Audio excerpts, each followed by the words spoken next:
Growing up in New York, I was very lucky to be living near museums, and I remember going to MoMA and going to the Metropolitan Museum, and I remember the first time I ever went to the opera.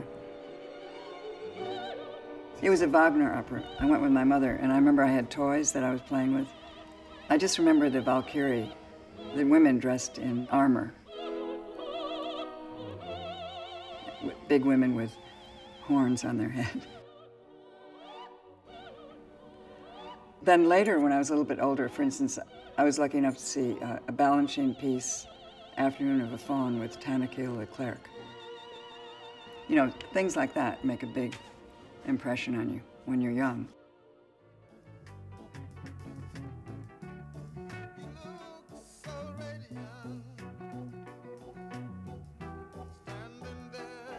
I wanted to develop my own language, and the minute I started performing, I began to invent in a different way.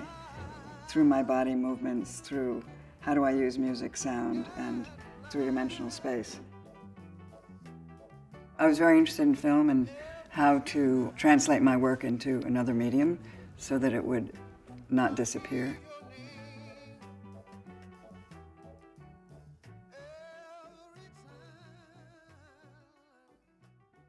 My first film, it came from an indoor performance, my first performance it was St. Peter's Church, actually. We decided to film it outdoors. I wanted to put it outdoors. And it was just a coincidence. It was the coldest, windiest day of the year in Long Island Sound, right on the beach. It was very, very difficult. It was really freezing.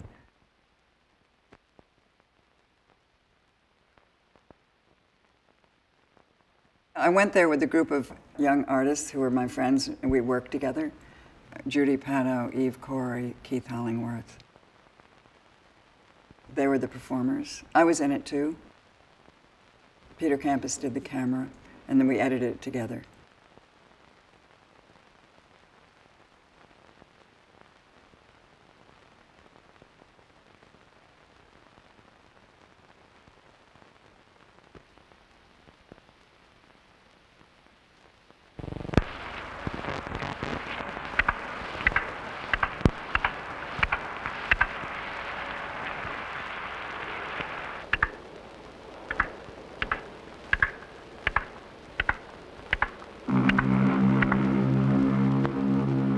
In some of my pieces, there are other artists, like the outdoor piece, Songdelay.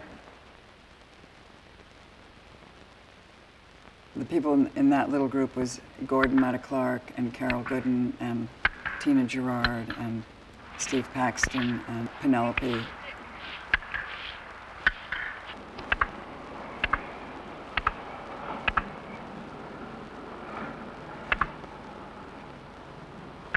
I'd set it up and give them all kinds of props and objects or tasks. Kirk, here comes the helicopter again. Let's hurry up and do it. It's be here in a minute. For instance, Gordon and Carol just painted a circle and a line. That's what they did. And then they walked back and forth with a stick. Penelope, I gave her the sticks to play with, and she stuck them in her pants and did a little dance. So people both followed directions, and then they played with the objects. So it was very playful, and people had more time. And I'd say it was a more relaxed kind of atmosphere. In a way, we all helped each other and worked together, and people really enjoyed being in other people's works. You know, everybody had time to do that. In the 60s and 70s. It was comparatively easy to do a work outdoors. You didn't have to get permission. You could just go there, and there was many interesting sites, like the place where I performed Songdelay. I first did it at Jones Beach, but then brought it to Chambers and the West Side, right on the river. And the piers were still there. It was beautiful.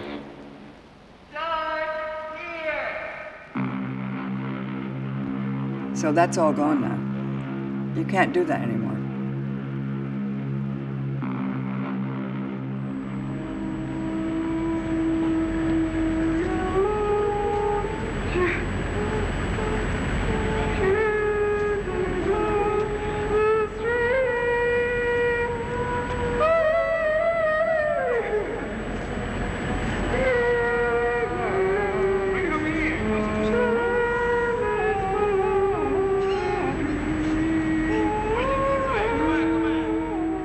Then another time later in 1976, I went down at night with Pat Steir and Andy Mann, and we just improvised for the camera in the streets in Wall Street. Can't do that anymore either. You know, so that whole playfulness is gone. It's not something I do so easily anymore.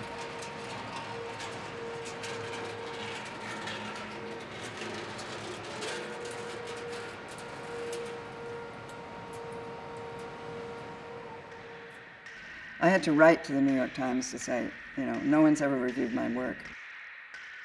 People didn't know how to write about it. And then the guy came to every performance. But that was only at that moment, you know. Everybody knew that that moment was special in the 60s and 70s. It was a special moment. I'm not saying it's better or worse, but it was just a special moment. Now young artists in other places are doing the same. Of course, they always will be. So maybe in Brooklyn or the Midwest or Chicago, that this kind of work is going on for sure. But New York is not so exciting to use. There's not so many empty lots or places.